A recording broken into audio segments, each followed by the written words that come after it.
these were the top 100 most cited science papers of all time. And a few years ago, I read all of them and made a video about it. But this year, there was an update to the list compiled by the journal Nature, and about half of the papers on the list have changed. Here are some highlights. The top 3 remain the same, each with over 200,000 citations and each covering a different biological lab technique, with the Lowry assay sitting at the very top with over 300,000 citations now. For more about what the Lowry assay is, check out my video. But in the top 10, there are now 4 papers written in the 21st century. Back in 2014, there were none.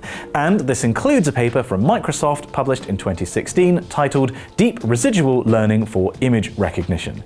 Unsurprisingly, AI is now in the top 10. That paper specifically solved a major problem in training neural networks called the degradation problem, and has already been cited over 116,000 times. In fact, in 2023, it was the most cited paper of the year. A paper from 2021 has already made its way into the top 15 with over 75,000 citations. It's called Global Cancer Statistics 2020 Globocan Estimates of Incidence and Mortality Worldwide for 36 Cancers in 185 Countries. I wasn't gonna memorize that. And it's a critical resource for global public health planning, giving a snapshot of global rates of cancer as of 2020. One trend in the updated top 100 is that work from the 1980s and 90s covering density functional theory, which is a way of modeling how electrons behave in different materials, have flown up the rankings, with 3 of them now entering the top 10.